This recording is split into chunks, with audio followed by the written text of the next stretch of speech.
She said yes in 10 seconds. 10 seconds to shatter a promise she had kept for 27 years that she would never let any man get close enough to hurt her. And he only needed 10 seconds after she turned away to throw his head back, laugh with his friends, and say, "See? Fat girls never get asked out. The second you do, they say yes. Easiest bet of my life." She was standing right behind him. She heard every word, every laugh. She did not cry. She turned around, walked straight toward him, and what happened in the next 30 seconds would drag into her life the most powerful man in the city.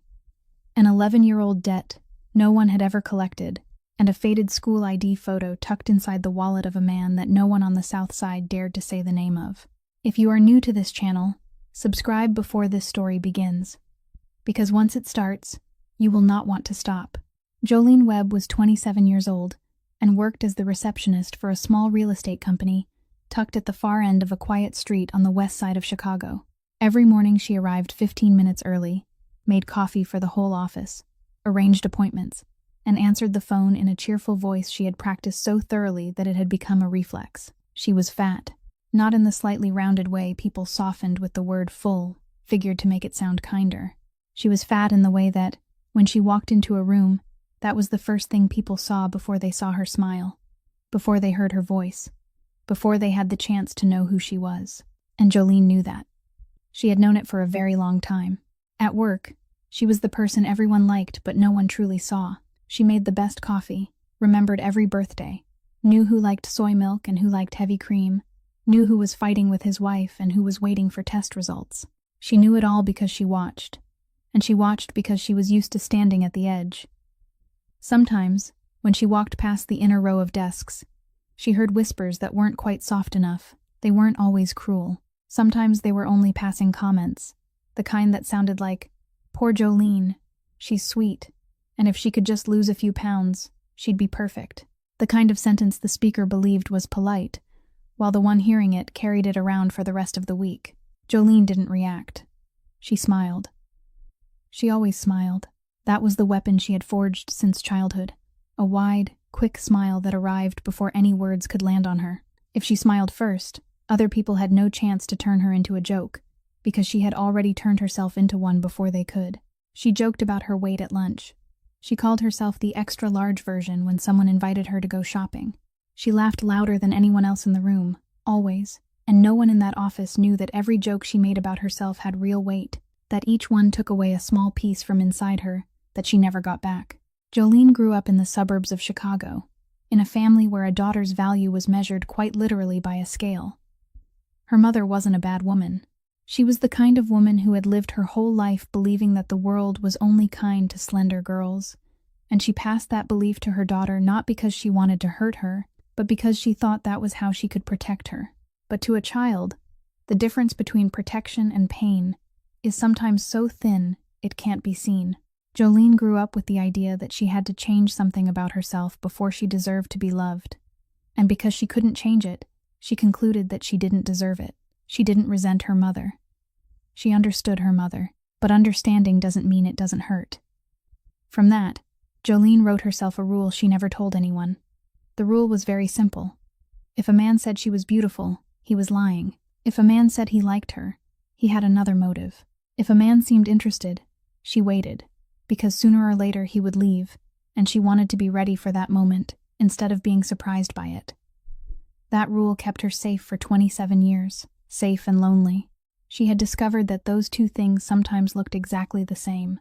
Every evening, Jolene returned to her one-bedroom apartment on the 3rd floor, locked the door, slipped off the shoes that had started hurting her feet by the 2nd hour of the workday, sat down on the old sofa, and did nothing at all. She didn't turn on the television. She didn't call anyone. She simply sat there in the silence and let the exhaustion seep out of her. Not exhaustion from work, exhaustion from smiling all day, exhaustion from pretending the whispers didn't touch her, exhaustion from having to live inside a body the world had already decided wasn't good enough, and then waking up every morning pretending she didn't agree with them, when deep down, in the place she never let anyone see, she wasn't sure she truly disagreed. That was Jolene Webb before Trent Holloway appeared. A 27-year-old woman who had perfected the art of disappearing, turning herself into someone everyone liked but no one really remembered, Someone everyone laughed with, but no one ever asked whether she was truly happy. She lived that way, safe behind the wall she had built with her own hands, and she had almost accepted that this was all she would ever have. Then Trent walked in. At the same time, Jolene was sitting on the old sofa in her dark apartment, 15 minutes away by car. Kendrick Shaw was seated at the last table in the private room of the restaurant that bore his name.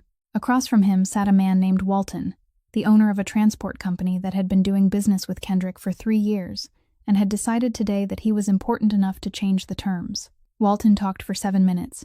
He explained, justified, and laid out figures he thought would impress. Kendrick listened. He didn't interrupt. He didn't nod. He didn't touch the glass of water in front of him. He only looked at Walton with the eyes that anyone who had ever sat across from Kendrick Shaw described in exactly the same way. The eyes of a man counting how many more sentences you've got left before I say the only sentence I need to say. Walton stopped. Kendrick let the silence hang in the room long enough for Walton to begin sweating at his temples. Then Kendrick spoke.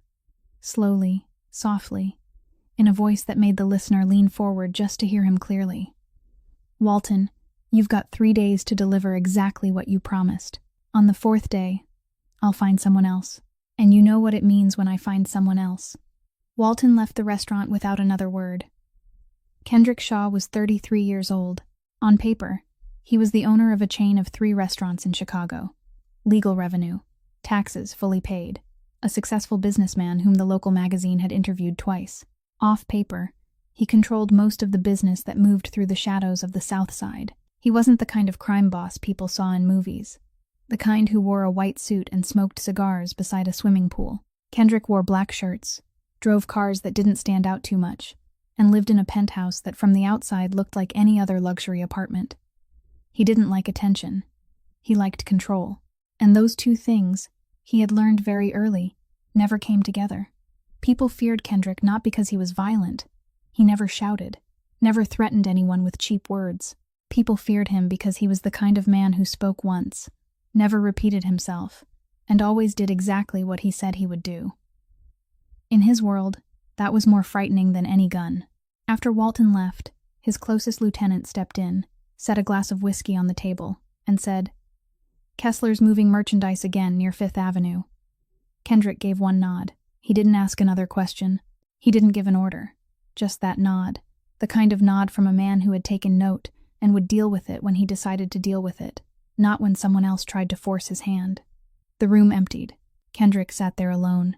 And in that moment, when no one was watching, when he didn't need to control anything, he did something no one in his organization knew he did. He opened his wallet. Between the bills, tucked neatly into the smallest compartment, was a student identification photo. Old, faded, the corner curled and slightly yellowed with time. In the photo was a 16-year-old girl, her hair tied off to one side, her face round, looking straight into the camera with the kind of expression children wear when they haven't yet learned how to pose for an identification picture. 11 years earlier, this girl had been the only person who stopped when his mother was lying on the sidewalk after an accident. A dozen people passed by. No one stopped. Only this girl did. Kendrick didn't know her name, didn't know where she lived. The photo had fallen from her pocket in the middle of the panic, and it was the only thing his mother had managed to keep. She gave it to Kendrick when she was discharged from the hospital and said, "Find her. I owe her my life." Kendrick had searched, many times, by every method a man with power like his could use.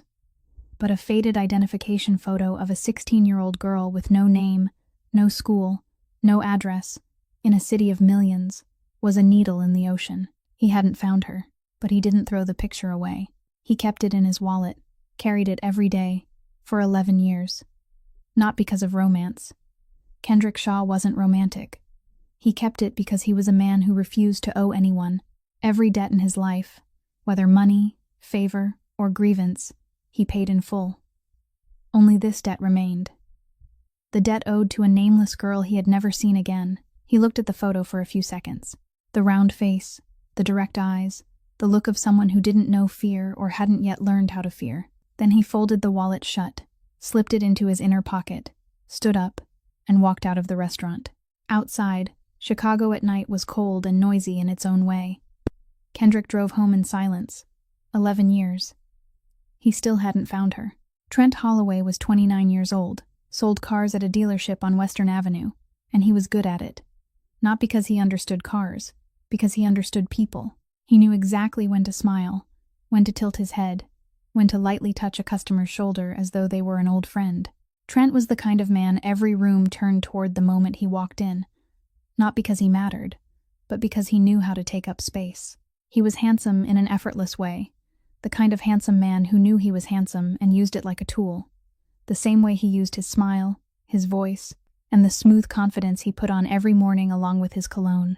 One Friday night, Trent sat with his group of friends, 4 men who had known one another since college, the kind of group that met every week to drink, talk loudly, and try to prove whose life was more interesting. Trent was talking about the real estate office where he had stopped by to deliver paperwork for a customer buying a car on installment. He spoke in the voice of a man getting ready for the best part of the story. "There's this receptionist there," Trent said. "Every time I go in, she grins from ear to ear. I'll bet $500 that all I have to do is ask her out in front of a crowd, and she'll say yes on the spot. No thinking, no dating, just ask.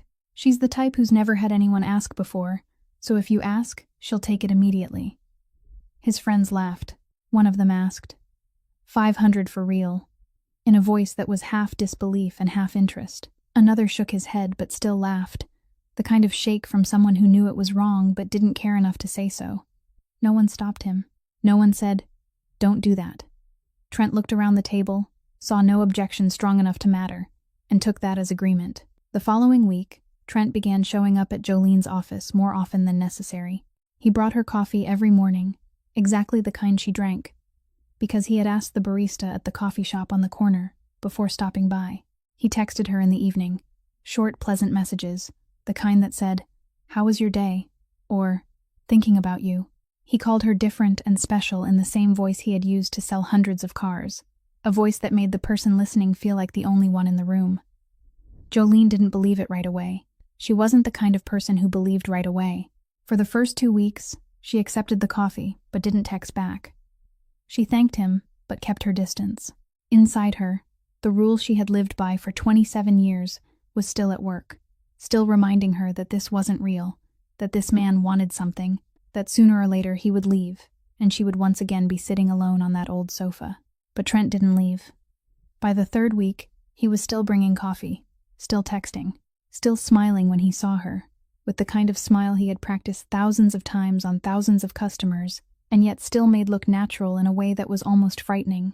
And Jolene, slowly, carefully, began to open the door she had kept shut for 27 years, not fling it wide, just open it a little, enough to let the light come in, enough for her to begin thinking, only thinking, that maybe she had been wrong. Maybe not everyone only saw her wait. Maybe someone truly saw her. One night, Jolene lay on her bed holding her phone, opening the message thread with Corinne, her only close friend at the office. She typed, "There's someone. I think he might really like me." Then she deleted it, typed it again, deleted it again. She looked at the words a 3rd time and wondered why writing such a simple sentence felt so hard. Because typing it meant admitting something. Admitting that she was hoping, and hope, for Jolene, had always been the most dangerous thing of all. She sent it. Corinne replied immediately with a string of emojis. Jolene didn't even finish reading. She set the phone down and smiled. Not the smile she wore at the office, the shield smile. The smile that came before anyone else had the chance to speak. But the kind of smile that was small and private, the kind she kept for herself, hidden in the darkness of the room, where no one could see it and no one could take it away. She didn't know that smile was worth exactly $500. Jolene's company held its year-end party at a large restaurant downtown, the kind of restaurant with a wide outdoor terrace and enough space for 200 people to stand without brushing shoulders. Jolene arrived with Corinne. She wore the dress she had tried on 7 times in front of the mirror the night before, not because she liked changing clothes, but because the first 6 times she looked at her reflection and heard that old voice in her head telling her that no dress could hide the thing people would always see first. The 7th time, she looked at herself and told herself that tonight she wouldn't listen to that voice. Tonight she would try. Trent arrived 20 minutes late. He walked in with the kind of stride Jolene had already come to know, the stride of a man who knew he was being watched and liked it. He found her in the crowd, smiled when he saw her, with the kind of smile she had doubted 4 weeks earlier but had now begun to believe. He took her hand, led her into the middle of the terrace, and Jolene let him lead her because she had no reason not to. She didn't know that at a table in the far corner, 3 men sitting together, Trent's friends, had arrived early. She didn't know that one of them was holding a phone with the camera already open. Trent stopped in the middle of the terrace. Around them were Jolene's co-workers, guests, people she knew and people she didn't. About 200 people. Trent looked at her, held both her hands, and spoke loudly enough for the nearest people to hear. He said she was the most special person he had ever met. He said no one had ever made him feel this way before. He said he wanted the whole world to know, and that was why he had chosen to say here, in front of everyone, that he loved her. 200 people fell silent, the kind of silence that only happens when a large crowd holds its breath all at once. And Jolene stood there. Her hands were in Trent's hands, warm, and she looked into his eyes, and she wanted to believe. She wanted to believe so badly that she could feel the rule of 27 years shaking inside her, crying out, "Don't, this isn't real. Every man has a motive." But at the same time, another part of her, the part that was exhausted by loneliness, the part worn thin from guarding herself every single day, that part whispered, "If not now, then when? If not this man, then who? How long have you already waited? And how much longer are you supposed to wait?" She nodded. Not with reason, with something deeper, something that had been locked away for a very long time and had finally found a way out today. She said yes, and her voice didn't tremble, and that surprised her, because she had thought it would. The crowd burst open. Applause, whistles, someone shouting congratulations from the table on the right. Corinne stood 3 meters away, both hands over her mouth, crying, the kind of crying that comes from a best friend who has watched you keep the door closed for years and is seeing it open for the first time. Jolene smiled. And this smile was different from every smile she had smiled in 27 years. It wasn't a shield. It wasn't a reflex of self-defense. It wasn't the kind of smile that came first, so no one else had the chance to hurt her. It was only a smile, simple, real, and for the first time in her life, it carried no weight at all. Trent held her. The crowd kept clapping, and in that moment, Jolene allowed herself to believe completely, holding nothing back, leaving no part of herself standing guard in the corner of the room. She believed with everything she had, and that was exactly why what happened next would destroy her down to the roots. Because she didn't nod with half of herself. She nodded with all of herself. And when a person gives everything, and then discovers that the one receiving it thought it was a joke, there is no piece large enough left to pick back up. Jolene stepped out of Trent's arms, told him to wait, then walked inside to get her phone. She wanted to call her mother. She wanted to tell her mother that a man had just stood before 200 people and said he loved her. And she had said yes, and this time it was real. She walked away, and her steps felt light in a way she couldn't remember ever having felt before, as though gravity had been cut in half, as though something she had carried on her shoulders for 27 years had just been lifted away. She didn't know she was about to pick it up again, 10 times heavier. Jolene picked up her phone from the table inside, opened her contacts, and found her mother's number. Her finger hovered over the call button. She wanted to hear her mother's voice. She wanted to say, "Mom, I have someone who loves me," and hear her mother fall silent for a few seconds before asking, "Is it true?" In that voice Jolene knew so well, a voice half joyful and half afraid to believe. She smiled to herself, slipped the phone back into her pocket, then stepped outside to return to Trent. She walked around the back of the dining area, taking the shortcut through the corner of the terrace where a low hedge separated the guest space from the staff walkway, and she heard Trent's voice, not the voice he had used with her 10 minutes earlier, not the voice that had said, "You are the most special person I have ever met." A different voice. His real voice. The one he used when she wasn't there. Relaxed, laughing. The voice of a man who had just completed a deal and was now recounting it to his team. She stopped. Not because she wanted to eavesdrop, but because her feet stopped on their own, as though her body recognized something before her mind could process it. "Told you," Trent said, his voice bright and easy. The voice of someone enjoying the moment. "Easiest thing in my life. Didn't need 3 or 6 months of dating. A few weeks of buying coffee. A few texts. Done." She said yes right away. Laughter. Not just one person. Several. The laughter of men amused because their friend had just won a game. One of them said, You acted so well I almost believed it myself." Trent laughed louder. "Easiest $500 I've ever made. That girl has never had anyone look at her. So the moment some guy does, that's it. She believes. She's ready to give everything." And then he added one more sentence. The last sentence. The one Jolene would carry with her long after that night. "You know what? Overweight girls are the most pitiful in that way. They feel grateful when someone is willing to confess to them, so they never say no." Jolene stood behind the hedge, less than 5 meters from Trent. She heard every word, every syllable, every burst of laughter threaded through the sentences. And she didn't cry, not because she was strong, but because what was happening inside her wasn't tears. It was something else, something slower, deeper, heavier, as though each word Trent had spoken was moving through every layer she had opened over the past 4 weeks. Every layer she had spent 27 years building and had only just lowered, and now each word was touching the place inside her she had never let anyone touch. The softest place, the place she had guarded most carefully, the place she had just handed to a man who treated it like a $500 joke. She looked down at her hand, her right hand, the hand Trent had held 10 minutes earlier. Still warm. She remembered the feeling when he held it. Steady, warm, and she had thought it was real because hands don't lie. Now she understood she was wrong. The hands of a good actor can act just as well. Everything can be performed. Eyes can perform. Voices can perform. Warmth can perform. And she, who had spent 27 years learning to tell truth from falsehood, hadn't been able to tell the difference. Not because she was foolish, but because she had wanted to believe too much. And when someone wants to believe too much, they will find proof for it everywhere they look. She stood there for how long? She didn't know. Maybe 30 seconds. Maybe a minute. Time lost its shape when something inside a person is collapsing. Around her, the party went on. Music still played. People still laughed and talked.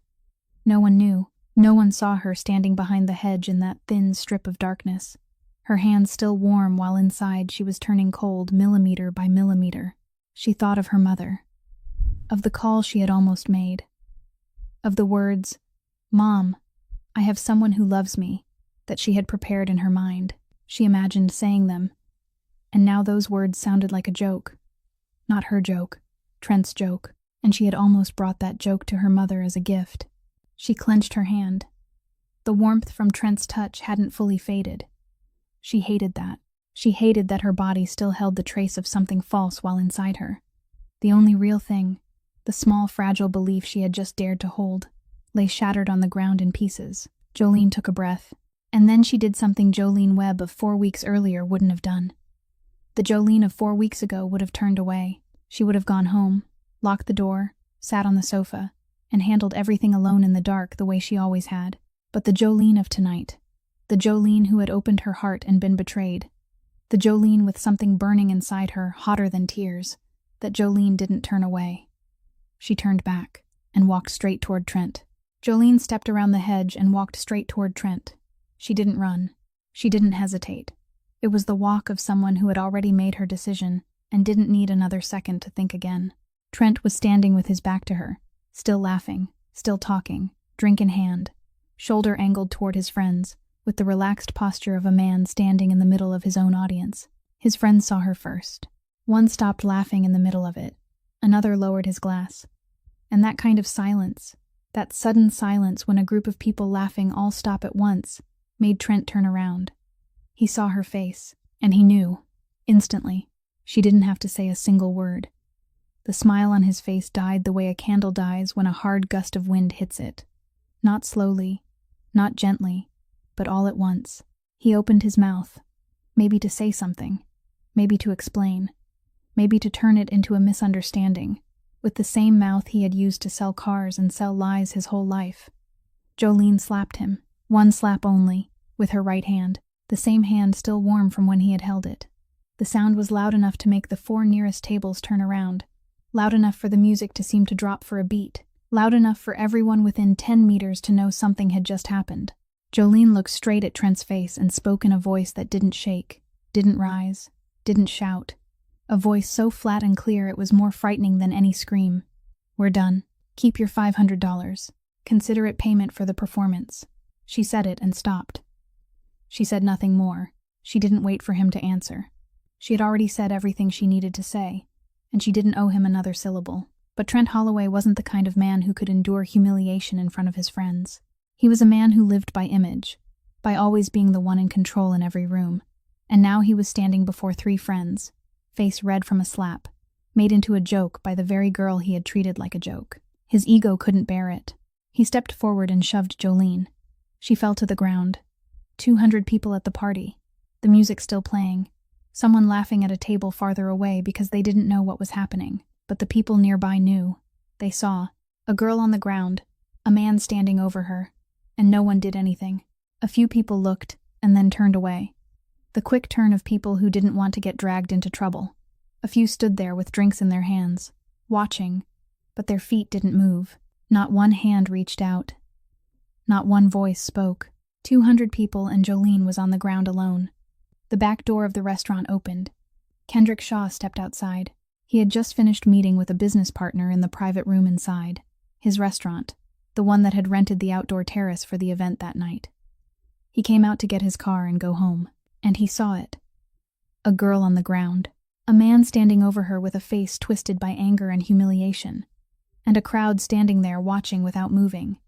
Kendrick walked forward, not fast, not slow, the walk of a man who didn't need to hurry because he knew he would arrive, and when he arrived, everything would change. He stopped in front of Trent. He didn't speak at once. He looked at Trent with the eyes anyone on the south side would recognize. The eyes people whispered were the last thing many men saw before their lives changed forever. Trent looked back, and for one moment, Jolene saw his face change. Not fear, something deeper than fear. Recognition. He recognized the man standing in front of him. Trent's friends recognized him too. She could see that in the way one of them took half a step backward without realizing he was stepping back. Kendrick said only one sentence. Very softly, very briefly. Leave. Trent left. His friends left with him. Quickly, without looking back. The kind of leaving people do when they don't need to be told twice. Kendrick looked down at Jolene. She was still sitting on the ground. Not because she couldn't stand, but because in the last 15 seconds, too many things had happened, and her body hadn't caught up yet. He held out his hand. He didn't say anything. He didn't ask if she was all right. He didn't look at her with pity. He only offered his hand, palm up, in silence, and waited. She looked at that hand for 1 second. Then she took it, stood up. He waited until she was steady on her feet, then let go. He meant to leave. He had already turned his back, but something made him stop. He looked back at her face, only for an instant. And inside Kendrick Shaw, in the deepest place where very little ever managed to reach, something stirred. Her face was familiar. Not familiar in the way of having seen someone somewhere before. Familiar in the way of a face he had looked at many times, but in another form, younger, smaller. He wasn't sure. Not sure enough to say it aloud. He gave Jolene a small nod, the kind of nod that stood in for a greeting, then walked away. On his way to the parking lot, Kendrick opened his wallet. He pulled out the old student identification photo and looked at it beneath the streetlight. The round face, the direct eyes. Then he looked back toward the girl who had just risen to her feet on the restaurant terrace. The party lights fell across her face from a distance, and he saw it again. Something in the lines of her face, in the way she looked straight ahead without lowering her gaze, in the expression of someone used to enduring, but not used to bowing her head. He put the photo away, got into the car, didn't start the engine right away. He sat in the dark for a moment, thinking. Then he took out his phone, called one of his men, and said, "Find me information on the receptionist at the real estate company that rented the restaurant terrace tonight." He ended the call, started the car, drove away, and Jolene, standing on the restaurant terrace with her legs slightly trembling and an emptiness spreading through her inside, had no idea that the man who had just offered his hand and helped her stand was the most powerful crime boss on Chicago's South Side. And she knew even less that he had just seen in her something he had been searching for over 11 years. 48 hours after that night, an envelope lay on Kendrick's desk in the office behind the restaurant. Inside was everything his men had found. Jolene Webb, 27 years old, born in the suburbs of Chicago, raised by a single mother, average student in public school, no criminal record, no major debt, receptionist for a small real estate company on the west side of the city. a salary just enough to cover the rent on a one-bedroom apartment on the 3rd floor. Her whole life fit neatly into 3 pages, the kind of life no one notices, unless they have a specific reason to go looking. But on the last page, there was one line that made Kendrick stop. 11 years earlier, a 16-year-old girl named Jolene Webb had been the only person to stop at the scene of a car accident on Ashland. The victim was a woman named Ruth Shaw. The girl called emergency services and stayed with the victim until the ambulance arrived. Ruth Shaw, his mother. Kendrick read the line twice, not because he didn't understand it, but because he needed to be certain he wasn't seeing what he wanted to see. He took the old photograph from his wallet and set it beside the current photograph of Jolene in the file. The old picture, faded, corner curled, showed a 16-year-old girl with a round face and hair tied to one side, looking straight into the camera. The new picture, printed on white paper, showed a 27-year-old woman whose face had changed with time, but whose eyes hadn't. Direct eyes. The eyes of someone who looked at the world without lowering her gaze, even though the world had given her many reasons to bow her head. The same person. 11 years. Kendrick leaned back in his chair. He was a man who had built an empire on his ability to read people, read situations, know who was telling the truth, and who was lying within seconds. But now he sat there feeling something he didn't have a word for. It wasn't joy. It wasn't relief. It was closer to the feeling of finding something that had been lost for a very long time, and discovering it hadn't been far away at all. It had been right here, 15 minutes from him by car, living in a 3rd-floor apartment, making coffee for coworkers every morning, and just days ago turned into a joke by a man who sold cars in front of 200 people. He called his mother. Ruth Shaw answered on the 2nd ring. She didn't ask why her son was calling at 10 o'clock at night because she was used to it. Kendrick's work didn't follow office hours, and she had long since stopped asking questions she didn't want the answers to. Kendrick said, "I found her. The girl from that year. The girl who stayed with you on Ashland." On the other end of the line, there was silence. A long silence. The kind that belongs to a person who has just heard the thing they have waited 11 years to hear, and now that it has truly come, doesn't know how to respond. Then Ruth spoke, her voice soft but clear, the voice of a woman who had lived long enough to know there are some things that mustn't be left waiting any longer. "Find her. Bring her to me." Kendrick ended the call. He looked again at the file on the desk. 3 pages. A life so ordinary it was nearly invisible. But within that ordinary life had been a moment no ordinary person would have chosen. A dozen people passed along Ashland that day. No one stopped. Only a 16-year-old girl stopped, knelt beside an older woman lying on the sidewalk, and stayed. That act probably took no more than 20 minutes from the girl's life, but it had given Ruth Shaw 11 more years to live. It had given Kendrick Shaw 11 more years with his mother. And now, the most powerful crime boss on Chicago's South Side stood before a debt that no amount of money, no amount of power, nothing he possessed could ever truly repay. Because how do you repay someone who saved your mother when no one else even bothered to stop? How do you repay someone when, by the time you finally find her, she is lying on the ground in the courtyard of your own restaurant, and again no one bothers to offer a hand? Kendrick closed the file. He knew what he was going to do. He didn't yet know exactly how he would do it, but he knew this much. Jolene Webb would never again have to lie on the ground alone, not while he still knew who she was. In the days that followed, small things began changing around Jolene in ways she couldn't explain. Her boss, who had previously started hinting that maybe she should take a few days off until everything settled down, suddenly stopped mentioning it and treated her as though nothing had happened. 2 coworkers who used to talk behind her back became unusually polite. A regular client who once gave a faint little smile whenever he saw her come to collect paperwork only nodded this time and stayed quiet. Jolene noticed. She didn't know why, but she noticed that some hand was rearranging things around her from behind the curtain, gently, without leaving fingerprints, the kind of hand belonging to someone used to making things happen without anyone knowing. She didn't know that Kendrick Shaw had made a phone call to the owner of the real estate company where she worked, a man Kendrick had done business with for years. And in that call, Kendrick hadn't asked for much, only said that the receptionist named Jolene Webb wasn't to be bothered by anyone, and the company owner, who understood perfectly well that when Kendrick Shaw suggested something it wasn't a suggestion at all, understood immediately.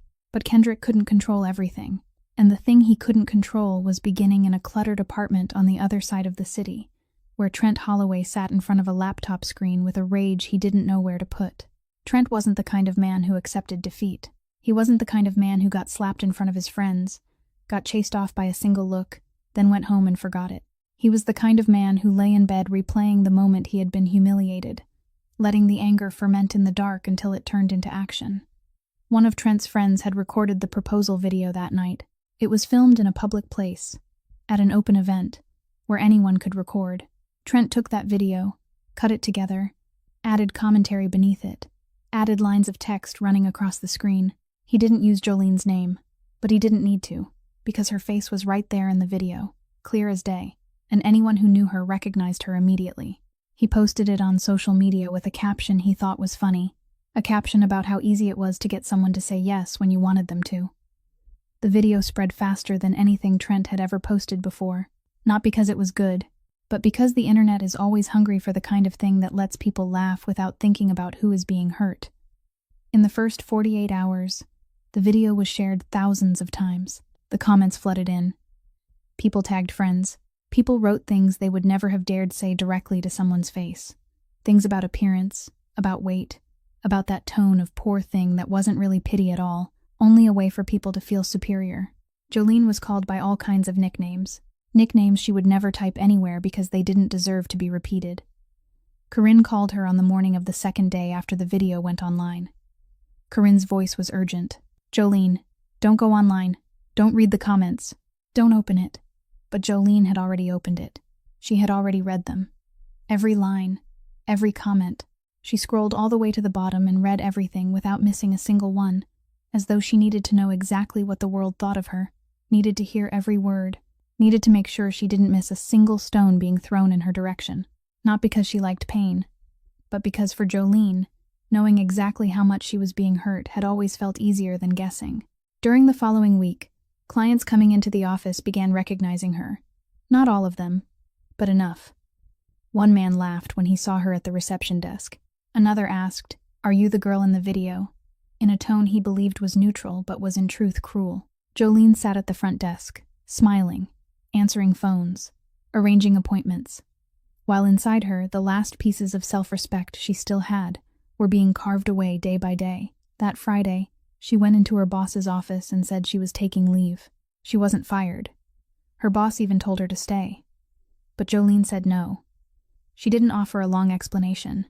She only said that she needed to go, and she left. Because Jolene Webb was the kind of person who would rather leave on her own 2 feet than sit there and let people laugh in her face every day and call that endurance. She didn't endure. She chose, and she chose to go. That night, Jolene sat in her 3rd-floor apartment, door locked, lights off. Her phone face down on the table, still vibrating at steady intervals because the comments still hadn't stopped. She didn't turn on the light.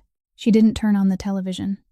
She sat on the old sofa, in the exact place where she sat every evening after coming home from work. But tonight she hadn't come home from work. Tonight she no longer had anywhere to come home from. She sat in the dark and didn't cry. She had already cried enough in the previous days. Tonight she only sat there. And in the silence of the room, a thought moved quietly through her mind, slow and heavy, the kind of thought she knew was wrong but didn't have enough strength to push away. Maybe she really wasn't enough. Maybe the world hadn't seen her wrong. Maybe she had seen herself wrong when she thought she deserved more than this.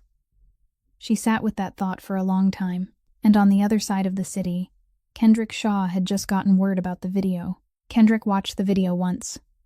Only once. He sat in the office behind the restaurant, the phone lying on the desk, the screen lit, and he watched it from beginning to end without touching the screen, without fast-forwarding, without pausing. He watched Jolene's face in the video, the moment she nodded, the moment she smiled, the moment she believed. Then he read the caption beneath it, read the first comments, and stopped, not because he couldn't bear it. Kendrick Shaw had seen worse things than this in his life. He stopped because he had seen enough. He turned off the screen, set the phone down, and sat still for a while. He didn't get angry, didn't slam his hand on the table, didn't shout. He simply went cold. The kind of cold that the people who had stayed near him for years all knew was more frightening than any rage. Because when Kendrick Shaw was angry, at least he was still reacting. When he went cold, he was calculating. He made one phone call. Brief. Bring Trent Holloway to my restaurant. Tonight. After closing. At 11 o'clock that night, the restaurant was closed. The tables and chairs sat empty. Most of the lights were off, and only a dim glow remained in the far inside corner where Kendrick sat, alone, a glass of water on the table that he hadn't touched. Outside the door to the room, 2 of Kendrick's men stood on either side in silence, as though they were extensions of the wall itself. They didn't need to come inside. Their presence outside the door was enough. Trent walked in. He hadn't been forced by violence. Kendrick's men had found him at a bar and said Kendrick Shaw wanted to see him. And Trent, though he didn't want to, though he still remembered those eyes at the party, had gone with them, because Trent was smart enough to know that when Kendrick Shaw invited you, refusing was worse than going. He stepped through the door of the darkened restaurant and saw Kendrick sitting at the far table, alone, the room empty, silent enough that Trent could hear the sound of his own shoes on the wooden floor. He looked around, saw no one else, but he knew that behind that door, behind those walls, there were men he didn't want to meet. And he knew that standing here, in a closed restaurant, at 11 o'clock at night, in front of Kendrick Shaw, wasn't a conversation. It was a trial where the judge, the jury, and the executioner were all the same man. Sit, Kendrick said. One word. Not loud, not soft. Exactly the volume of a man who doesn't need to repeat himself. Trent sat, the chair across from Kendrick. The distance between them was close enough for Trent to see Kendrick's eyes clearly, and just far enough for Trent to understand that the space wasn't accidental. It had been arranged to make him feel small. Kendrick didn't speak right away. He let the silence move through the room, let it fill every corner, let Trent sit inside it and feel it growing heavier. 10 seconds. 20 seconds. 30 seconds without a sound except Trent's breathing, faster than normal. Then Kendrick said, "What time did you post that video?" Trent opened his mouth. "Listen. Kendrick raised one finger. Only one. And Trent stopped in the middle of the sentence as though someone had switched off his voice. "I'm not asking for a reason," Kendrick said. "I'm asking what time." Trent swallowed. "Around 9 o'clock at night, 2 days ago." Kendrick nodded, slowly, as though he was filing the information into some place inside his mind that Trent didn't want to know existed. "Is the video still online?" Kendrick asked. "Yes. Did you film it or did someone else?" "My friend filmed it. I only posted it. How many views does it have now?" Trent didn't answer right away. He knew the number. He knew because he had checked it every hour, had watched the views climb with the sick pleasure of someone who had set fire to something and stood there enjoying the burn. But now, saying that number out loud in front of Kendrick Shaw, he understood that every view was one more reason he might not leave this room intact. Kendrick didn't wait for the answer. He leaned forward only a few inches, just enough for Trent to feel that the air between them had tightened. "You've got 12 hours, Kendrick said, his voice as flat and calm as water with a depth beneath it that had no visible bottom. 12 hours to erase everything. The video, the post, all of it. You'll post a public apology. Then you'll leave this city." He stopped, looked at Trent. "Not because I'm ordering you to. Because if you're still here after 12 hours, I won't need to give an order. People will understand on their own what to do." Trent looked at Kendrick, and in his eyes, Jolene would have seen, if she had been there, the same thing she had seen at the party when Kendrick stepped forward. Not ordinary fear. Something deeper. The recognition that he had been playing a small game while accidentally stepping onto the ground of a player operating at an entirely different level. "Go," Kendrick said. Trent stood. His legs weren't steady. He walked to the door faster than he had walked in, and he didn't look back. The door closed. The restaurant fell silent again. Kendrick sat alone at the far table, the glass of water still untouched, and he didn't feel pleased, didn't feel satisfied. He wasn't the kind of man who enjoyed frightening other people. He was simply the kind who did what had to be done, and then moved on. But tonight, after Trent left, Kendrick didn't move on right away. He remained where he was, and he thought of Jolene. Thought of her sitting alone in the dark apartment, door locked, phone still trembling with comments she never deserved to read. He thought of her, and he realized that something inside him had shifted in a way he never allowed it to shift. He had come here tonight because of the debt, because of his mother, because of the faded school photograph in his wallet. But now, sitting in the empty restaurant, he knew that wasn't the only reason anymore. And for a man like Kendrick Shaw, That was the most dangerous thing that could happen. 3 days after the night Kendrick met with Trent, the video vanished from the internet. A public apology appeared in its place. Brief, awkward, clearly written by someone who wasn't truly sorry, but was frightened enough to obey. Trent Holloway left Chicago, and no one knew where he went, and no one cared enough to ask. Jolene knew none of it. She was still sitting in her third-floor apartment, the lights off, the door locked, her phone powered down since 2 days earlier. She didn't know the video had been removed. She didn't know Trent was gone. She only knew that she was unemployed. She was alone, and there was nothing outside the apartment door waiting for her. Then Kendrick called. She didn't know where he had gotten her number, and she didn't ask. He spoke briefly, in a voice that didn't allow refusal, but didn't sound like an order either. "Someone wants to meet you. I'll pick you up at 3 o'clock this afternoon." She wanted to say no. She wanted to say that she didn't want to see anyone, didn't want to leave the house, didn't want anyone to look at her. But there was something in Kendrick's voice, not warmth. He wasn't a warm man, but certainty, the kind of certainty that comes from someone who has already decided this is going to happen and is only informing you of it. She said, "Okay." Kendrick's car stopped in front of a quiet house in a residential neighborhood on the south side of the city. Not a mansion, not an impressive house. An ordinary home with a porch and wooden steps. Jolene looked at the house and then at Kendrick. "Who wants to see me?" He didn't answer. He only stepped out, walked around to open her door, and waited. Inside, sitting at the kitchen table, was a small woman with silver hair, a straight back, and the sharp eyes of someone who had lived long enough not to need a second look to understand something. Ruth Shaw. She watched Jolene walk in through the kitchen door, and she said nothing. Didn't stand up, didn't greet her. She only looked at Jolene's face, looked at her eyes, looked at the way she stood, shoulders slightly drawn in, the posture of someone trying to make herself smaller so she would take up less space. She looked for a few seconds. Then her eyes changed, not slightly, completely. The kind of change that only happens when a person recognizes something they have been searching for a very long time. "My God," Ruth said, softly, almost a whisper. "It's you." Jolene didn't understand. She looked at Kendrick. He stood beside the doorway, arms folded, face unreadable, but his eyes were fixed on his mother with a look Jolene had never seen on him before. A softened look, the look of a son watching his mother on the verge of tears. Ruth stood up, slowly, because her knees weren't what they used to be, but steadily. She walked to Jolene, stopped in front of her, and took both her hands. Her own hands were small, dry, warm. She looked up into Jolene's face, because she was nearly a head shorter, and said, 11 years ago. Ashland, do you remember?" Jolene stood still, and inside her mind, something began to move, slowly, like a curtain being drawn aside to reveal a room she had closed long ago. Ashland. She was 16, walking home from school, a car out of control, a woman lying on the sidewalk, traffic passing by, no one stopping. "I was lying there," Ruth said, her voice trembling even though her eyes didn't. "I was lying on the sidewalk looking up at the sky, and I thought that was it. A dozen people passed by. Motorcycles, cars, people on foot. No one stopped.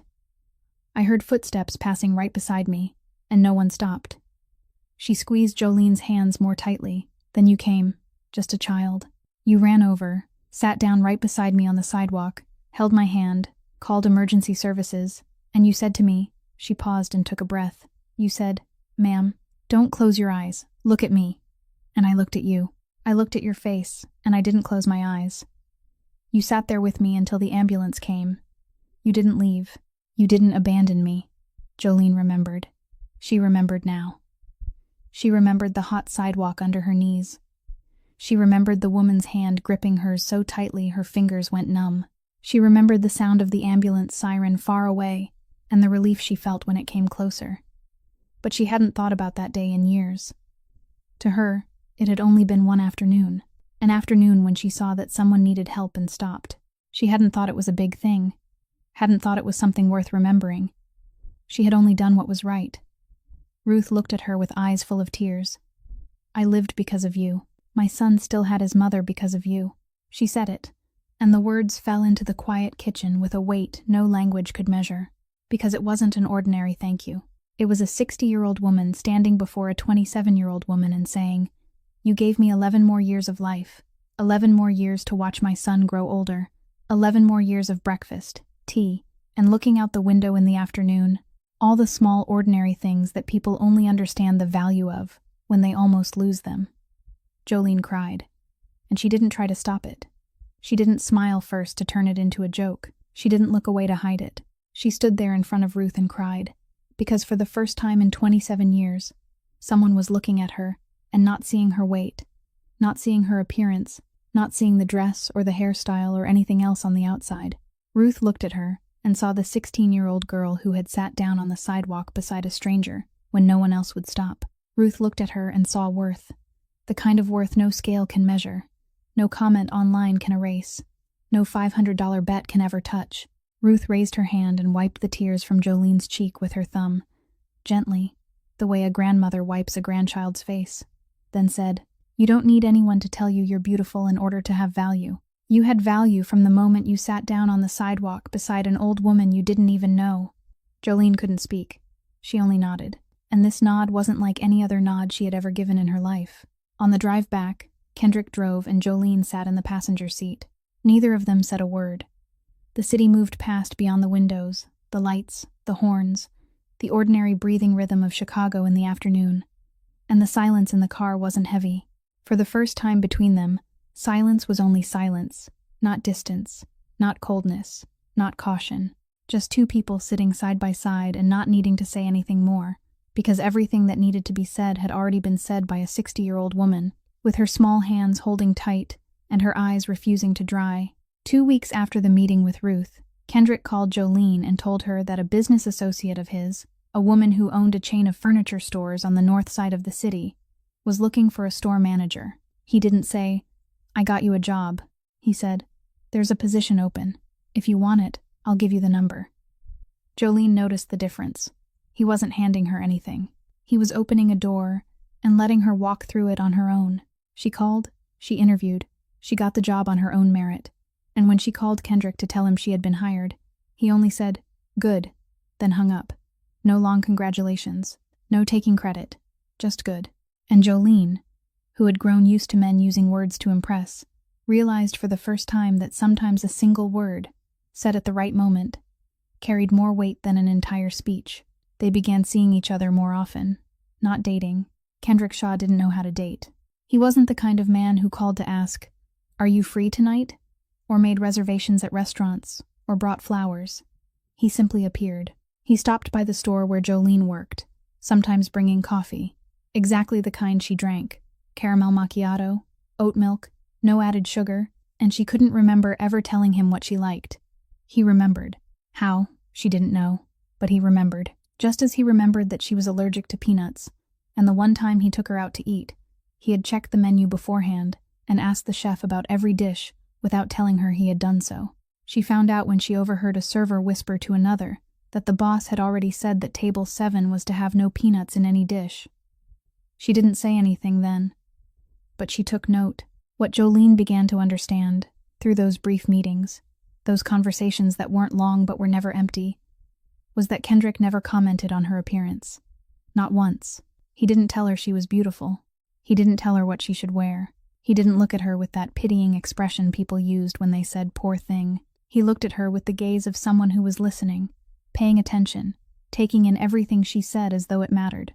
When she talked about her new job, he asked specific questions, the kind only someone truly listening would ask. When she made a joke, he didn't laugh out of politeness. He just looked at her with the corner of his mouth lifting slightly. Almost a smile, but not quite, as though his face was so accustomed to not showing expression that even a smile required effort. And Jolene, who had spent her whole life being seen for her body before anything else, realized that Kendrick was the first person who looked at her and bypassed that outer layer entirely. He didn't look at her and see her weight. He looked at her and saw her, but Jolene still kept her distance. A small distance, almost invisible, but it was there. She kept it because Trent had taught her an expensive lesson, that when someone was too good to her, when everything seemed too perfect, something was hiding behind it. She didn't doubt Kendrick the way she had doubted Trent. No, these two men were so different, that comparing them would have been an insult. But the wound Trent had left wasn't the kind that knew how to distinguish between someone worthy of trust and someone who wasn't. It only knew how to hurt, and because it still hurt, Jolene still kept her distance. One evening, after he walked her to the door of her apartment, Jolene stopped, her hand on the key, not opening the door right away. She turned and looked at Kendrick, who stood 2 steps away, hands in his pockets, his face neutral, the same face he wore everywhere. She looked at him and asked directly, because Jolene was the kind of person who would rather face a real pain than live inside a false hope. "Are you helping me because of the debt you owe your mother? Or for another reason?" Kendrick looked at her, and for half a second, Jolene saw something move across his face. Quick, almost too fast to catch. The expression of someone being asked exactly the question he wasn't ready to answer. He was silent. Not the silence he used with business partners, not the calculating silence, not the silence as a weapon. This was the silence of someone searching for words. Then he said, "At first, because of the debt. Now I don't know anymore." He said it and stopped. He didn't explain further. He didn't say because I like you, or because you matter to me, or any of the things another man might have said in that moment. He simply spoke the truth, whole, unpolished, without wrapping it in something prettier. "Now, I don't know anymore." And it was the most honest sentence Kendrick Shaw had ever said to anyone who wasn't his mother. Jolene looked at him for another second. Then she gave a small nod, opened the door, and stepped inside. She didn't smile. She didn't say thank you. But when she closed the door, she leaned back against it and stood there for a moment. And the distance she had kept over the past weeks, that small, almost invisible distance, didn't disappear, but it narrowed. Just a little, enough for her to notice. Noah Kessler wasn't the kind of man who waited. While Kendrick Shaw built his empire through silence and control, Noah built his through speed and pressure. The two of them had divided the South Side for years through an unspoken arrangement. The kind of arrangement both men knew existed even though neither had ever signed his name to it. And it had survived because both were powerful enough that the other had no desire to start a war. But lately Noah had begun pushing the boundary. The business in the Fifth Avenue area that Kendrick's lieutenant had mentioned a few weeks earlier wasn't the first time. Noah had tested the line 3 times in 2 months, each time deeper, each time closer. He was trying to see how quickly Kendrick would react. And the answer interested him, because Kendrick was reacting more slowly than usual. Noah wasn't stupid. He knew that a man like Kendrick Shaw never slowed down without reason. Something had to be pulling his attention in another direction. Noah had people look into it. It didn't take much effort. A few days of watching, a few questions asked in the right places, and the picture came into focus. Kendrick Shaw, the man everyone on the South Side knew had no weakness, was spending time with a woman. An ordinary woman. Not anyone's daughter from a powerful family. Not a business associate. Not anyone with influence. Just a woman managing a furniture store on the north side of the city, living alone in a 3rd-floor apartment, and walking home every evening by the same route. Noah sent Kendrick an envelope. Inside were 3 photographs. Jolene, walking to work. Jolene standing in front of the store. Jolene stepping into the entrance of her 3rd-floor apartment. Tucked in with them was a small handwritten note. "Cute girl. Be careful." Kendrick opened the envelope in his office in front of 2 of his men. He looked at each photograph. His face didn't change. Not a single muscle moved. He folded the pictures, slipped them back into the envelope, placed it on the desk, and continued the meeting as though nothing had happened. His men glanced at one another but didn't dare ask. The meeting ended. Everyone left. The door closed. Kendrick sat there alone. He took the envelope back out, looked again at each photograph, and this time, with no one watching, he clenched his right hand until his knuckles went white. He didn't get angry the way ordinary people got angry. He didn't throw anything, didn't curse, didn't immediately call Noah to threaten him. Kendrick Shaw's anger was the silent kind, the kind that settled to the bottom and stayed there, heavy and still. And once it began to move, everything it touched changed forever. He called his men. The order was short.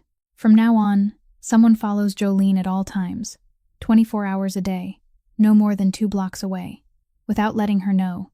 No contact, only watch and report. If anyone approaches her who isn't someone she knows, call me immediately." His lieutenant nodded and disappeared. Kendrick remained seated, looking at the photograph of Jolene walking down the street. and he understood that he had just pulled her into his world even though he had never wanted to, because his world had no place for ordinary people. And Jolene, no matter how strong she was, no matter how many times she had gotten back up, didn't belong in a world where people sent surveillance photographs as threats. That evening, he stopped by his mother's house. Ruth was sitting at the kitchen table, where she always sat, with the cup of tea she always drank at that hour. She looked at her son as he came in and knew immediately. He didn't have to say anything. She had lived with Kendrick long enough to read everything on the face he thought he kept hidden. "Something's wrong," she said, not as a question. Kendrick sat down across from her. He was quiet for a moment.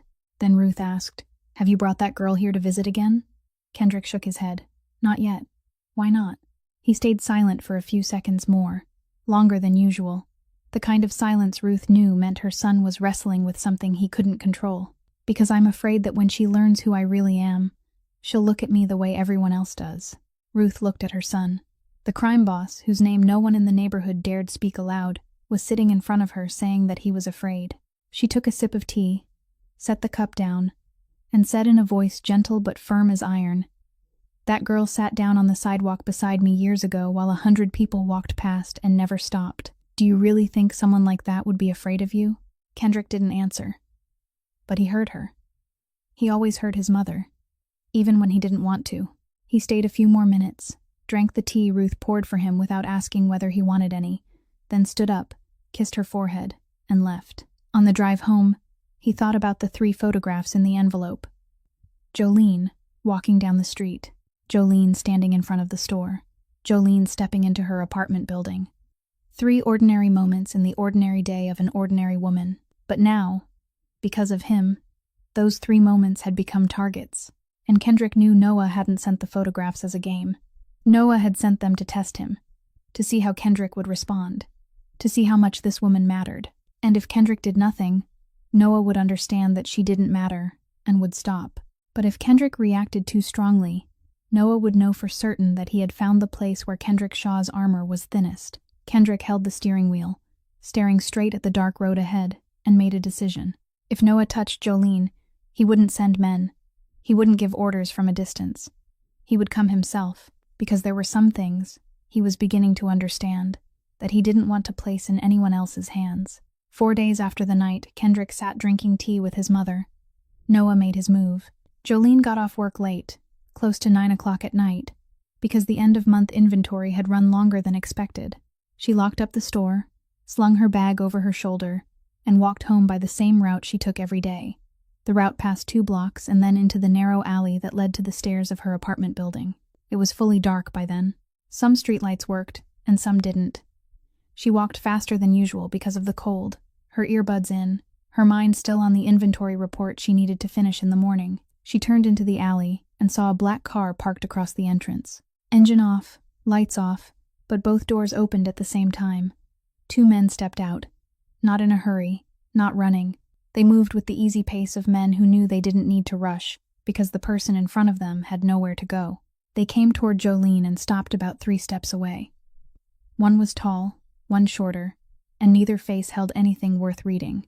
The taller one looked at Jolene and said in a normal voice, as if he were sending a casual message to a friend, "Tell Shaw that the next time he wants to touch Kessler's territory, he should remember I know where this girl is." Jolene didn't understand. She didn't know who Shaw was. She didn't know who Kessler was. She only knew that 2 strange men were blocking her in a dark alley and had just called her this girl, as though she were an object in a bargain she hadn't known she was part of. Her heart began to pound.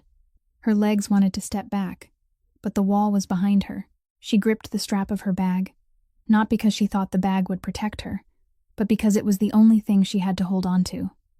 Then she heard footsteps, behind the 2 men, slow, even, unhurried footsteps, the kind of footsteps she had heard once before, at the party, on the night she was on the ground, and a hand had reached out to her. Kendrick stepped out of the darkness at the mouth of the alley, alone, no weapon in his hand, no one beside him, at least no one Jolene could see. His men were 1 alley away, 2 of them, ready, only waiting for a signal. But Kendrick didn't call them. He stepped forward alone, because this wasn't a deal, wasn't territory, wasn't money. This was Jolene, and he had decided 4 nights earlier that, if this happened, He would be the one standing here. He walked past the two men and stood between them and Jolene. His back was to her, his face was toward them, and Jolene, from behind him, looked at that back, broad, straight, standing between her and something dangerous, and she realized that this was the first time in her life a man had placed his own body between her and harm. The shorter of the two men pulled a knife. Jolene saw the flash of metal beneath the streetlight. Her heart missed a beat, but Kendrick didn't step back. He didn't even look at the knife. He looked straight into the eyes of the man holding it, and said, in a level voice, in the same voice he might have used to talk about the weather, in the voice whose calmness was itself the most frightening thing about it, "You've got one knife. I've got this whole city. You do the math and tell me which one weighs more." Silence. 2 seconds. 3. The man with the knife looked at Kendrick, looked into those eyes, and lowered his hand. The taller man grabbed his friend's shoulder and pulled him back. They turned, got into the car, shut the doors. The engine started, the car backed out of the alley, and disappeared onto the main road. Fast. Silent. The alley was empty. Only Kendrick and Jolene remained. He turned around. Jolene was leaning against the wall, both hands still clenched around the strap of her bag, her shoulders shaking. Not from the cold, from the fact that 3 minutes earlier she had almost been dragged into a world she didn't understand and didn't belong to. Kendrick looked at her. He didn't say, "Are you okay?" He didn't ask anything. He took off his coat, stepped closer, and draped it over her shoulders. Then he stood beside her, silent, his back against the wall, his eyes on the mouth of the alley, and waited. Waited for her to settle. Waited for her shoulders to stop shaking. Waited, because sometimes what a person needs isn't words, but the quiet presence of someone standing close enough for her to know she isn't alone. Jolene drew in a long breath, then another. Her shoulders slowly stopped shaking. She looked over at Kendrick, at the side of his face in the weak streetlight, and asked, "Did you know they were coming?" "I suspected it," he said, his eyes still on the alley entrance. "Then why were you standing here alone? Where were your men?" Kendrick was silent, longer than usual. Then he spoke, and Jolene heard in his voice something she had never heard before. Not coldness, not control, but something truer, closer, softer. "There are some things I don't hand off to anyone else." Jolene looked at him, and she understood. She understood that this man, the man the whole city feared, the man who could make one phone call and have 30 people appear in 10 minutes, had chosen to stand alone in a dark alley, without anyone beside him, with nothing but his hands and those eyes that made even the man holding a knife lower it. He chose to stand here. For her. Not because of a debt. Not because of his mother. For her. Tears ran down Jolene's face. Not because she was afraid. The fear had already passed. She cried because for the first time in her life, a man had put himself in real danger for her. Not by standing in front of 200 people and saying beautiful things. Not by performing some public confession to win a bet. But by standing in a dark alley, alone, facing a knife, because he didn't want her to be harmed. The difference between what Trent had done and what Kendrick had just done was so vast she couldn't find words large enough to hold it. Kendrick looked at her crying. He didn't wipe away her tears. He didn't pull her into an embrace. He only said, softly, in a voice so quiet she had to tilt her head to hear it clearly, "You could have been hurt too when you helped my mother that year, but you stayed anyway." Jolene said nothing. She stood in the dark alley wearing the coat of the most powerful crime boss on Chicago's South Side, tears on her face, and for the first time, she truly understood the difference between a man who performs love before a crowd and a man who lives love in an alley where no one is watching. Jolene wasn't someone who overlooked details. She was the kind of woman who had spent years behind a reception desk, observing, taking note, fitting pieces together, reading people by watching them when they believed no one was looking. And after the night in the alley, once the fear had settled and her mind began working again, the pieces started slipping into place on their own. She started with the small things. Trent Holloway had vanished from Chicago, and no one knew where he had gone. And before disappearing, he had posted a public apology on social media, something Trent Holloway, with an ego as large as the entire car dealership where he worked, would never have done willingly. The video had been removed overnight, cleanly, as though it had never existed, even though it had been shared thousands of times before that, and there was no way to erase something that thoroughly from the internet, unless you had the power to pressure the platforms themselves. Her former boss had suddenly become polite. Her coworkers had stopped talking behind her back. Small, quiet changes she had already noticed before, but at the time, hadn't known how to connect. Then there was the night in the alley. The two men, they said Shaw, they said Kessler. They said those names as though they needed no explanation because everyone already knew them. And when Kendrick stepped out, they didn't run because he was bigger than they were or because he had a weapon. They ran because they saw his face and knew exactly who was standing in front of them.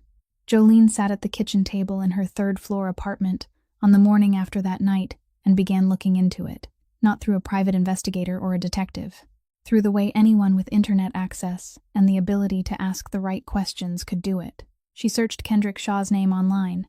She asked Corinne, whose brother worked in real estate, and knew a little about the big names on the South Side.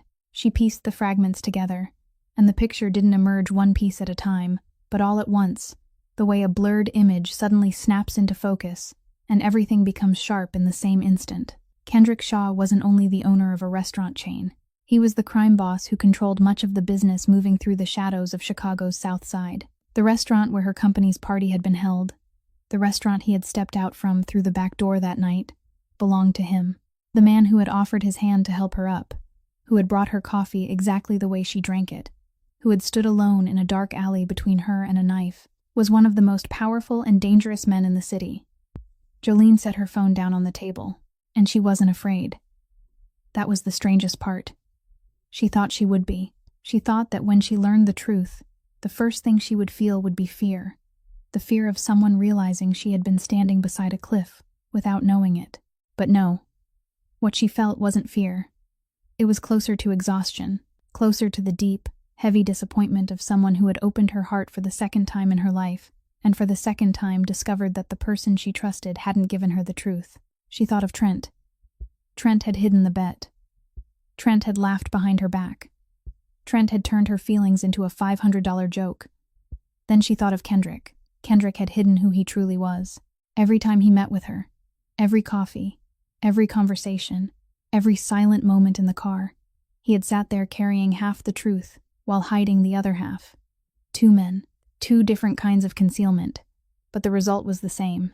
She had once again been the last one to know. She sat alone in the small kitchen, the morning light falling through the window, and she asked herself a question. Every time she opened herself to someone, she ended up standing in front of a truth she had never been prepared for. The first time it was a bet. This time it was an entire criminal life. She wondered whether she was repeating the same cycle, opening up, being deceived, collapsing, building the wall again, then opening once more because another man said the right things, did the right things, and she believed again, and was wrong again. But then she stopped herself there, because it wasn't completely true. And Jolene, even while hurting, was still the kind of person who could tell the difference between almost true and true. Trent had hidden the bet because he saw her as a game. Kendrick had hidden his identity for what reason? She didn't know yet. She hadn't heard him say it.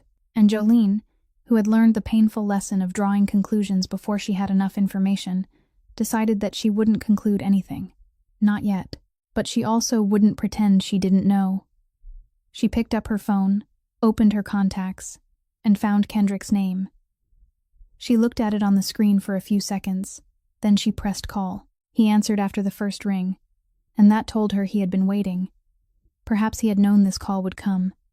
Perhaps he had been expecting it for a long time. Jolene spoke in a calm voice, steady, not raised, the same voice she had used on the night of the party when she stood in front of Trent. The voice of someone who had already made her decision. I know who you are. Come see me. And this time, don't hide anything. There was silence on the other end for 3 seconds. Then Kendrick said, I'm coming.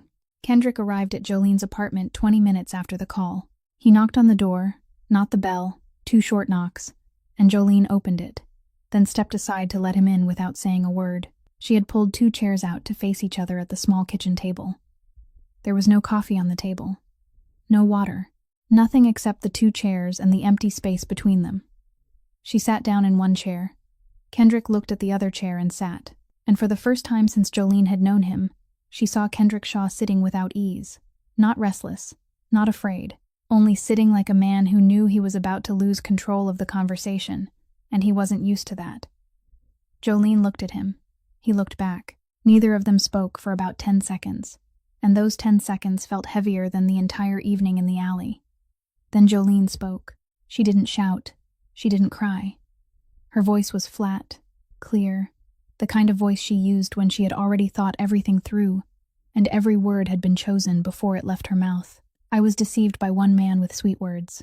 He stood in front of me, in front of 200 people, and said the words I had wanted to hear my whole life, and all of it was false. Now I find out that the second man, the one I had begun to trust, the one I let come closer than anyone since that happened, hid an entire second life from me. She paused, looked straight into Kendrick's eyes. What am I in the eyes of men like you? What am I? Someone you think doesn't need to know the truth? Kendrick didn't deny it. He didn't say, "You've misunderstood," or "Let me explain," or any of the other things another man might have said to buy himself more time. He sat there and took every sentence she gave him, and Jolene saw something on his face she hadn't expected to see. Not anger, not defense, but something closer to pain. The kind of pain belonging to a man who knows he was wrong and has no excuse good enough to cover it. He was silent. A long time. Long enough that Jolene thought he might never speak. Then he did, and his voice was different. Not the voice he had used with Walton in the restaurant. Not the voice he had used with Trent on the night the restaurant was closed. Not the voice he had used with the two men in the alley. This was a voice Jolene had never heard before. The voice of a man who had set everything down, every layer, every wall, and was speaking from something underneath it all. Something he didn't let anyone see. I didn't hide it to deceive you. He spoke slowly, word by word, as though each one cost him something. I hid it, because if you knew who I was, you would look at me the way everyone else does. He stopped. Everyone looks at me with fear, or calculation, or with that false kind of respect people give a man they fear but don't dare admit they fear. No one looks at me normally. No one talks to me without weighing every word because they're afraid of saying the wrong thing. No one sits beside me and is truly at ease. He looked at Jolene. Then you came along. You looked at me and you weren't afraid. You asked me direct questions. You argued with me when you disagreed. You treated me like an ordinary man. And He paused, swallowed, as though the next word was heavier than he had expected. I was afraid that if you knew the truth, you would stop doing that. You would look at me with the same fear everyone else does, and I would lose the only person who sees me as normal. The kitchen was silent. The morning light still came through the window, still fell across the table, still looked ordinary, but the air in the room was nothing close to ordinary, because this was Kendrick Shaw, the man no one on the South Side dared speak of lightly, sitting in an old kitchen chair in a third-floor apartment, across from a 27-year-old woman, admitting that he was afraid. Not afraid of a knife, not afraid of his enemies, afraid of losing the way she looked at him. The most powerful crime boss in the city, and the one thing that could make him shake wasn't anything from the underworld. It was the possibility that the woman sitting across from him would see him differently. Jolene listened to all of it. She heard every word and believed he was telling the truth. Because Jolene was someone who had learned to tell the difference between truth and falsehood at the highest price possible, and she knew that what Kendrick had just said wasn't a script. No one could perform that faint tremor in the voice on the final word. No one could fake the look of a man opening the lid on something he had kept sealed his entire life. But she didn't forgive him right away. Because Jolene Webb wasn't the kind of person who made decisions while her emotions were at their highest. She had done that once, at the party, when she nodded in 10 seconds, and she had paid for it. She wouldn't repeat it.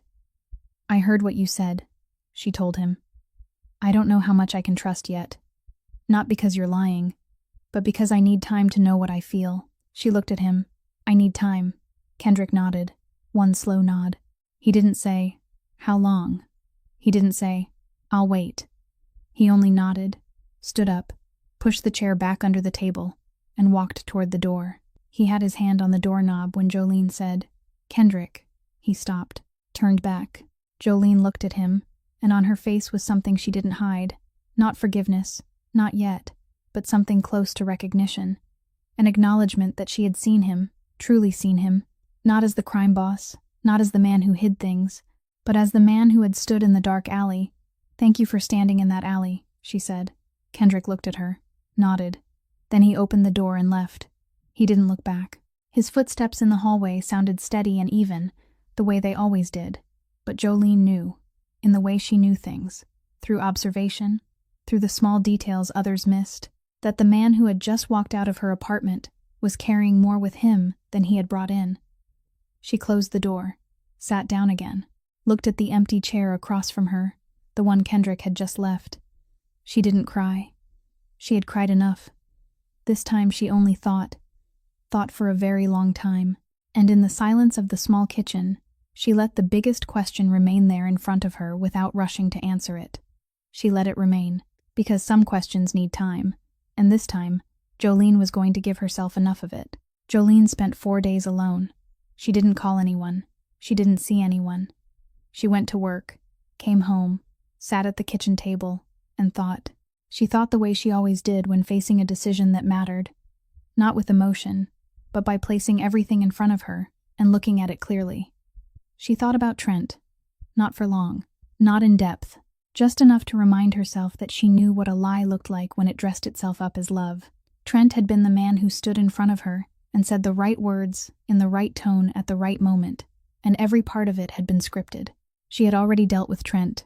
He no longer occupied space in her mind, except as a lesson she had paid dearly to learn. Then she thought about Kendrick.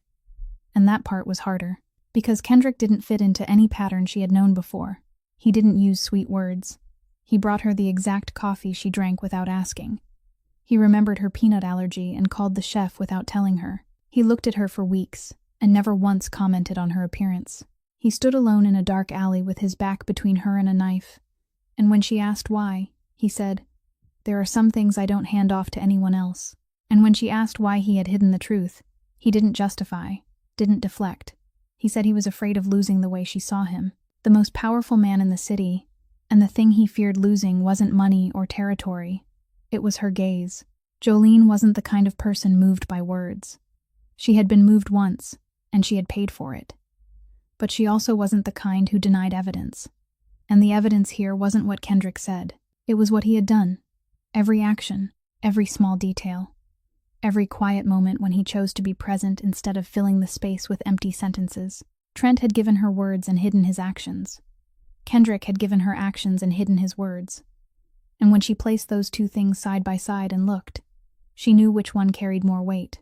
On the third day, she remembered Ruth, not the entire meeting. Just one sentence.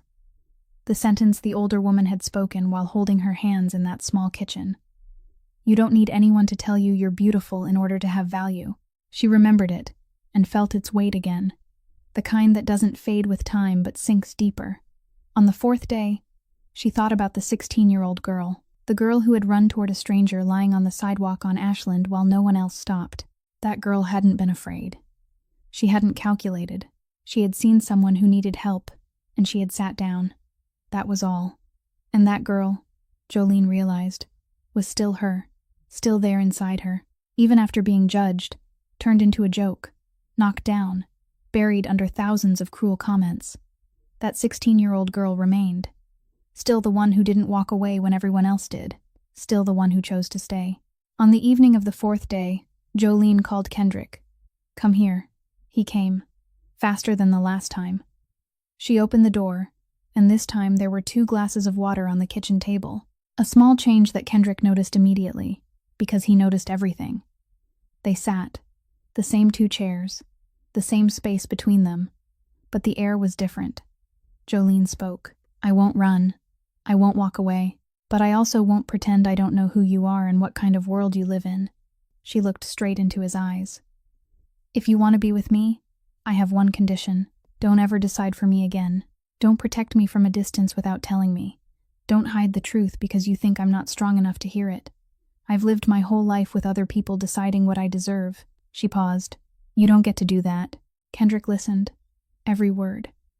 And Jolene saw something on his face she hadn't seen before in any of their meetings. Something that broke and reassembled itself in a single moment. Quick and quiet, like a door opening and closing at the same time. He was a man no one set conditions for. In his world, he made the rules. He was the one who said 12 hours, and people obeyed. He was the one who nodded and things moved. No one had ever sat across from him, looked him in the eye, and said, "You don't get to do that." No one. Until Jolene. He said, "Okay, one word." No explanation. No long promise. No I'll try or I'll change. Just okay. And Jolene, who had learned to read people by what they didn't say, understood that one word from Kendrick Shaw carried more weight than any speech another man could have given. She nodded, and she knew, she could feel it, that this nod was different from the one at the party, when she had stood in front of 200 people and said yes because she wanted to believe too much. That nod had belonged to a 27-year-old woman who had longed to be loved for years and was willing to break every wall to reach for it. The nod she gave now belonged to a woman who had been betrayed, knocked down, laughed at in front of thousands, who had uncovered a hidden truth, who had spent 4 days alone thinking, and after all of it, after seeing everything clearly, knowing everything, understanding every risk, still chose to step forward, not because she needed someone to save her, but because she was the kind of person who chose to stay. One quiet evening, a few days after Jolene had set her condition and Kendrick had said okay, he sat at the kitchen table in her apartment. It wasn't the first time he had sat there, but this time was different. This time there were no questions hanging between them, no truths waiting to be uncovered, no conflict left that needed to be resolved. There were only two people sitting in a small kitchen, 2 glasses of water on the table, and the silence they had both learned how to be comfortable inside. Kendrick placed his hand on the table. Then he did something he had been thinking about for days but hadn't found the right moment for. Maybe there isn't a right moment for things like this. Maybe you just have to do them. He opened his wallet, pulled a photograph from the smallest compartment, set it on the table, and gently slid it toward Jolene. It was a student identification photo. Old, faded, the corner curled and yellowed with age. In the picture was a 16-year-old girl, her hair tied off to one side, her face rounder than it was now, wearing a wrinkled school uniform, looking straight into the camera with the expression of a child who didn't know how to pose for an identification photo and didn't care to learn. "I've kept it for 11 years, Kendrick said. Jolene looked at the photograph on the table. She didn't pick it up right away. She just looked at it lying there on the worn wood beneath the kitchen light, and she recognized the face in it. It took a few seconds, because she hadn't looked at herself at 16 in a very long time, and the girl in the picture looked like someone else, someone she had almost forgotten. Rounder. Smaller, her hair tied unevenly, because that girl had never been patient enough to tie it neatly. The eyes hadn't changed, the same direct eyes, the eyes of someone who hadn't yet been taught by the world how to lower them. She picked up the photograph, held it with both hands, gently, as though it were more fragile than it looked. She looked at her own face at 16 and thought about that afternoon on Ashland. That girl hadn't known who the woman lying on the sidewalk was, hadn't known the woman had a son, hadn't known what kind of man that son would grow up to become. That girl had only seen someone lying there who needed help, and she had stopped. No calculation, no hesitation, no wondering what she would get in return. She had simply sat down, taken the woman's hand, and stayed. That girl didn't know who she was saving, Jolene said softly, her eyes still on the photograph. She only did what was right. Kendrick watched her holding the picture, and on his face was something that in another man might have been called tenderness. But because this was Kendrick Shaw, it looked more like the expression of someone looking at something so precious that he had to be careful even in the way he looked at it. "That's why I kept it," he said. "Not because you saved my mother. Because you're the kind of person who does what's right when no one is watching, when no one says thank you, when no one remembers." The kitchen fell silent. Jolene looked at the photograph for a long time. Her fingers touched the curled corner, the yellowed edge, the marks left by 11 years in the wallet of a man she hadn't even known existed. 11 years. This photograph had gone through how many late-night meetings, how many heavy decisions, how many nights Kendrick had sat alone in an empty restaurant and opened his wallet to look at it. She didn't know those things, but she could feel the weight of them in the way the photograph had aged, had worn down, had been handled so many times that the ink had started fading where fingers usually rested. She placed the photograph back on the table, but she didn't slide it back toward Kendrick. She let it remain in front of her, close to her. Kendrick watched her do that, and he understood. She was keeping it there. Jolene looked at the photograph on the table, then looked up at Kendrick. And between them, in that small kitchen, there were no grand promises. No "I love you." No "we'll be together forever." None of the things movies tell you this is the moment to say. There was only an old-school photograph lying on the table, and two people sitting across from each other, and the truth that the 16-year-old girl in that picture, the girl the world had only seen by her weight, the girl no one imagined anyone would ever confess love to, the girl Trent Holloway had bet $500 would say yes out of gratitude and desperation. That girl had saved a life with her bare hands and a heart that didn't calculate. And the person she saved had, 11 years later, given life to a man sitting here in front of her, looking at her with the eyes the whole city feared. And yet when he looked at her, there was only one thing in them: gratitude. Not gratitude for a debt, gratitude that she existed, gratitude that she was herself. Kendrick watched Jolene keep the photograph in front of her, and he understood that this wasn't an ending. Nothing was ending tonight. This was the beginning of something he had never had and didn't know how to name. Someone who wasn't afraid of him. Someone who needed nothing from him. Someone who had seen him, truly seen him, both the light and the dark, both the crime boss and the man trembling in a dark alley because he was afraid of losing her, and after all of that, still chose to sit here, still chose to let the photograph remain in front of her instead of pushing it away. Jolene looked down at the photograph one last time. The 16-year-old girl looked back at her from the faded paper, straight eyes, unlowered eyes, and Jolene understood that girl had given her more than she had ever known. Not only 11 more years for Ruth, that girl had given Jolene a reminder that her worth had never lived in the way other people looked at her. It had always lived in what she chose to do when no one was watching. This is Jolene Webb's story. The story of a girl who was judged by her weight all her life before anyone ever stopped long enough to see who she truly was. The story of a girl turned into a $500 bet by a man who treated her feelings like the cheapest thing in the room. The story of a girl shoved to the ground in front of 200 people while not a single hand reached out to help her. The story of a girl mocked online by thousands of strangers, none of whom knew the first thing about who she was. And still, she didn't break. Not because she was strong in the way the world likes to define strength. Not because she was hard or cold or unable to feel pain, but because she was the kind of person who, at 16 years old, sat down beside a stranger on a sidewalk while dozens of people walked past without stopping. And that kind of person, the kind who does what is right when no one is watching, when no one says thank you, when no one remembers, that kind of person doesn't fall apart easily. There are people who spend their whole lives being seen the wrong way, but their value doesn't live in who sees them. It lives in what they choose to do when no one is looking. If this story made you remember a time when you were judged unfairly, please press like so more people can hear it. Share it with someone who needs to know that their value doesn't live in the eyes of other people. And subscribe to our channel, because the stories coming next carry even more weight than this one. We'd truly love to know where this story touched you and how you felt after hearing it. So please leave a comment below and share whatever is sitting deep in your heart. We read every line and treasure every word. We wish everyone watching this video good health, a joyful life, and peace in every single day. Thank you for being here. Goodbye, and we'll see you again in the next video.